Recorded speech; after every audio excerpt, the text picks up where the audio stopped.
Ça va? Bon.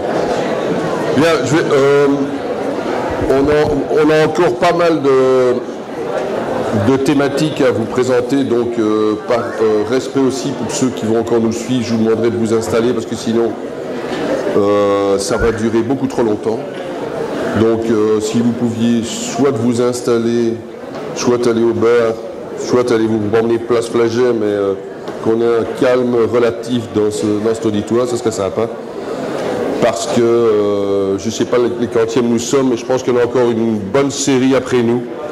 Et donc ce serait gentil de pouvoir continuer. Voilà.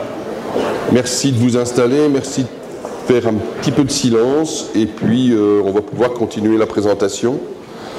La prochaine présentation, c'est celle de Roxane et moi, sur la thématique AMVA, donc l'architecture est morte, vive l'architecture, qui a une thématique qui se déroule, je dirais, avec une formule d'héritage, c'est-à-dire qu'il y a un travail qui se passe au premier quadri, que j'ai eu le plaisir de mener avec David et Roxane David, que vous avez entendu et qui travaille maintenant avec Victor pour le deuxième quadri, et Roxane, qui nous a suivis au premier quadri, mais qui reprend le relais de façon beaucoup plus active au deuxième quadri, et notamment, vous le verrez, avec une relation étroite, évidemment, entre les plaisirs de Roxane, qui sont le cinéma, et l'architecture. Voilà. Alors, AMVA, donc voilà, en fait, c'est ce que je viens de vous expliquer. Je vais aller relativement vite, sauf que je sais que l'auditoire est composé majoritairement de BA3, et donc vous découvrez évidemment ce qu'on vous présente aujourd'hui pour les MA1 et les MA2, c'est pas quelque chose de neuf, donc ce sont des choses qu'on a déjà présentées au premier quadri. La philosophie générale de l'atelier, c'est d'accompagner, c'est de vous accompagner, donc de structurer une pensée comme il est mis là, et d'établir une stratégie sur un projet. Alors, pour nous, c'est ça qui est intéressant, c'est de solidifier des bases, consolider, je dirais, votre propre attitude pour, à un certain moment, comme on le met là, laisser tout son champ d'action à une forme d'intuition qui est pour nous, ce qui nous semble être un des éléments qui qualifie le travail de l'architecte. C'est que sur base d'éléments objectifs, à un certain moment, ce qui fait la différence entre les uns et les autres, sans que ça ne soit hiérarchisé d'ailleurs, simplement une différence, tant mieux pour la différence, c'est le fait qu'il y a une forme d'intuition qui induit un langage, qui est le langage architectural, qui est le vôtre, et nous sommes là pour vous accompagner dans cette démarche. Pour ça, il y a effectivement des étapes, il y a une structure, on va les passer très très vite parce qu'on n'a pas beaucoup de temps, mais c'est analyse, diagnostic, interprétation, traduction. Je viens de parler de la traduction. Et donc, l'analyse, le diagnostic et l'interprétation, on vous l'expliquera pour ceux qui nous suivront, ça c'est la base. Ce sont les éléments, je dirais, objectifs et solides et référents du discours. Et puis il y a la manière de l'écrire, il y a la manière de le dessiner, il y a la manière de le dire, qui est propre à chacun.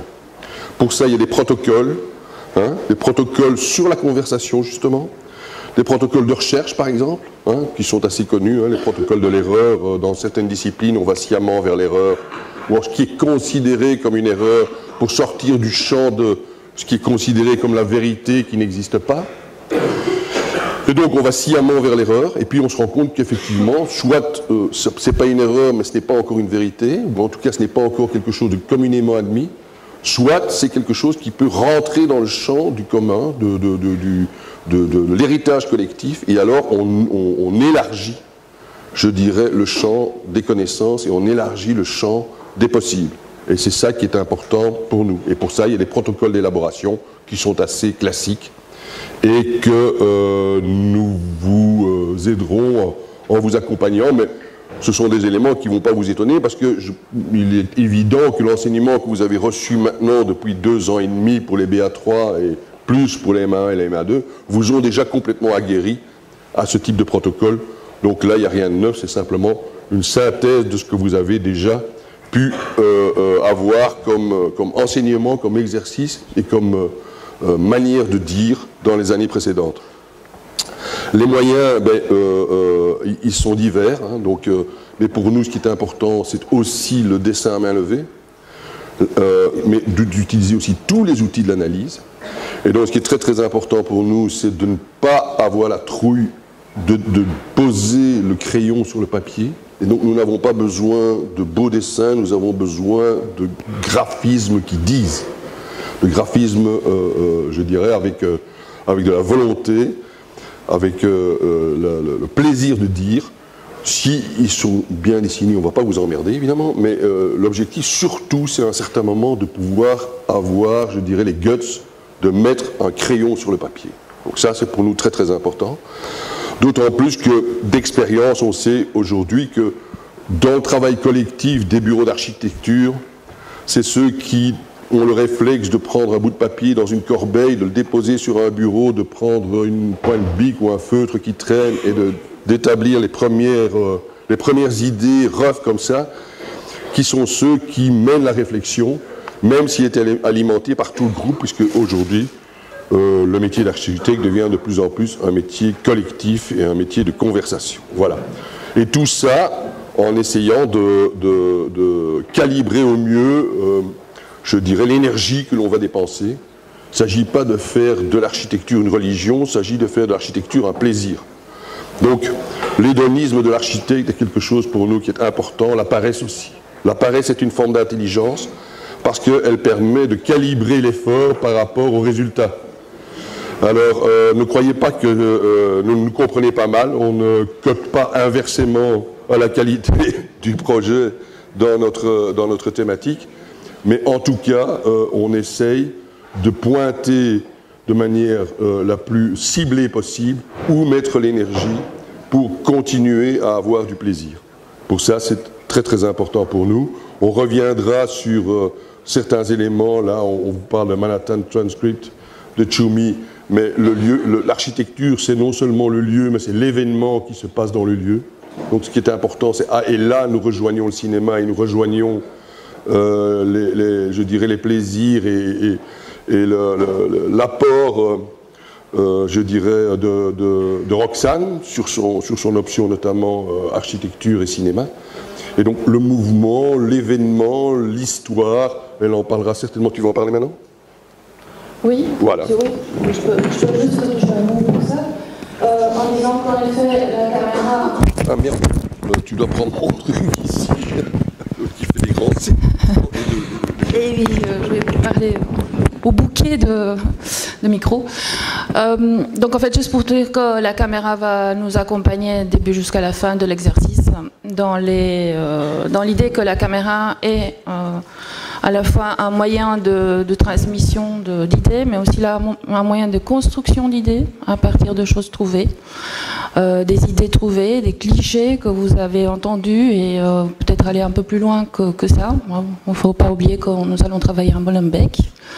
Et que Molenbeek a une histoire ancienne, mais une histoire très récente aussi. Donc, allez voir ce qui se passe. Donc, pourquoi je disais que la caméra est un moyen d'analyse, un microscope urbain, c'est pour aller voir, comprendre. Donc, ça, vous n'allez pas pouvoir ne pas y aller sur le site, c'est sûr. Donc, un moyen de comprendre, d'analyse, mais aussi un moyen de construction d'idées, mais aussi un moyen de communication et de transmission d'idées. Donc, ça sera de début jusqu'à la fin que vous allez pouvoir avoir cette caméra avec vous. Évidemment, vous allez faire un projet, vous allez aussi le dessiner, utiliser les moyens classiques, mais la caméra va pouvoir vous aider aussi à construire un propos, à lier des idées, donc à les transmettre de manière synthétique. Sorry, le micro est un peu compliqué. Bon, il faut 2 mains pour ça. Et alors, il faut aussi se dire que si vous avez été à la dernière Biennale de Venise, les maquettes se voient aussi, se lisent. Donc se lisent autrement qu'en texte et juste en vue, mais également toutes les maquettes sont équipées d'écrans vidéo et d'écouteurs, donc ça s'écoute et ça se regarde autrement que d'habitude. Voilà, c'est tout ça c'est en ça que mon intervention va avoir lieu dans la... Oui, puis évidemment, je suis architecte aussi par la même occasion, donc on va en parler aussi beaucoup d'architecture. Voilà. Désolé pour ce petit... bon, je vais faire la même chose. Désolé pour ce petit intermède un peu... Voilà. Alors, indépendamment de ça, évidemment, les architectes ont des responsabilités, c'est celle de transmettre. Hein. Siriani disait, il n'y a pas d'architecture s'il n'y a pas cadeau. Pour nous, c'est hyper important. Et donc, chaque année, l'année passée, malheureusement, on n'a pas eu l'occasion de le faire, mais cette année-ci, on est déjà attendu dans un lieu récurrent sur lequel on expose nos travaux à Paris. Et ça a eu lieu déjà plusieurs fois, et je pense que c'est important qu'à un certain moment, on sorte ce qu'on fait de la fac, pour ne pas avoir un plaisir onaniste, mais en tout cas, pour pouvoir... Voilà. Alors donc, West Side Story, jeu de mots facile, puisqu'on se trouve gare de l'Ouest. Gare de l'Ouest, sur lequel les étudiants du premier quadri ont établi des plans masse, et au deuxième quadri, ce qu'on vous demande, c'est d'épingler ces plans masse. On va vous expliquer ça tout de suite. Donc, ce qui est important, c'est effectivement les valeurs, je vous en ai parlé, les bases. L'architecture a cette position particulière, et ça a été d'ailleurs un débat homérique le jour où on a créé la faculté d'architecture de l'ULB, de savoir si on nous versait dans les sciences humaines ou dans les sciences exactes, parce qu'en fait, nous, notre rôle, c'est, nous semble-t-il, de défendre des valeurs de sciences humaines, hein, des valeurs de philosophie, de politique dans le sens étymologique du terme, des valeurs culturelles, avec des moyens de sciences exactes. En levant des colonnes, mettant des poutres, faisant des pots, pour que ça devienne un langage. Sinon, on reste dans la construction. Or, ici, on est dans l'architecture. Et donc, ça a été un débat homérique. Je ne sais même plus si on a été versé dans les sciences exactes ou dans les sciences humaines. De toute façon, on a gardé notre identité, qui est toujours un peu une difficulté quand on est dans une grande institution, mais on a gardé notre identité. Et je pense que c'est important de continuer à soutenir cette identité. Voilà. Donc, l'objectif, c'est bien un langage, donc c'est la manière de s'exprimer. Donc, derrière, il y a un background, je n'y reviens pas, on y reviendra. Les grands enjeux territoriaux ont toujours été le point d'accroche de AMVA. Aujourd'hui, on est effectivement sur la gare de l'Ouest, comme vient de le dire Roxane. Donc, le trimestre passé, il y a eu effectivement un exercice sur le plan masse. Qu'est-ce qu'on peut faire? Comment est-ce qu'on peut retisser cet endroit qui, effectivement, aujourd'hui, ou en tout cas au début d'année 2016, a été dans l'actualité de façon négative, mais aujourd'hui, il y a des voix qui s'élèvent pour dire que finalement, on peut en positiver ces événements, parce que avant mars et après mars, c'est un autre Molenbeek. Avant mars, le monde entier ignorait complètement Molenbeek. Après mars, tout le monde sait où c'est. Et aujourd'hui, c'est une collectivité, c'est un ensemble, c'est un quartier, c'est une commune qui existe toujours, qui se relève et qui a une identité forte. Et je pense que si on peut avoir une toute petite pierre à ajouter, eh bien, c'est le moment de le faire, et c'est l'objectif de notre démarche. Voilà. Alors, bon, je vous passe rapidement. Donc aujourd'hui, on était dans le plan masse jusqu'au premier quadri. Pardon. Maintenant, on va être dans l'identification, c'est-à-dire qu'un plan masse, ça retisse un réseau, et un réseau n'a d'intérêt que s'il y a des points qui sont des points de fixation, qui sont des points d'identification. C'est l'exercice qu'on va vous demander au deuxième quadri. Donc vous aurez l'héritage du plan masse et des plans masse. Et ce qu'on va vous demander, c'est à un certain moment, dans ces plans masse, de choisir un endroit et de là proposer une identification collective sous forme d'un équipement, sous forme d'un bâtiment administratif, sous forme d'un autre type de manière d'habiter, sous forme d'une partie d'écoquartier, peu importe, vous avez le choix, avec des propositions qui, voilà, ça ce sont les plans masse qui vous seront proposés. Ils sont d'ailleurs toujours exposés, tout l'affichage du premier quadri est toujours exposé au musée. Donc si vous voulez aller jeter un coup d'œil, ce sera le moment de comprendre comment ces choses ont été établies. Et au premier atelier de ce quadri-ci, ces plans masse vous seront exposés par les étudiants qui les ont réalisés. Voilà, je vous remercie. Je passe sur l'extraordinaire bibliothèque de AMVA. Et nous vous donnons rendez-vous pour ceux qui souhaitent continuer avec nous. Je pense que la date doit être exacte, vendredi 10 à 10h au local. Je vous remercie.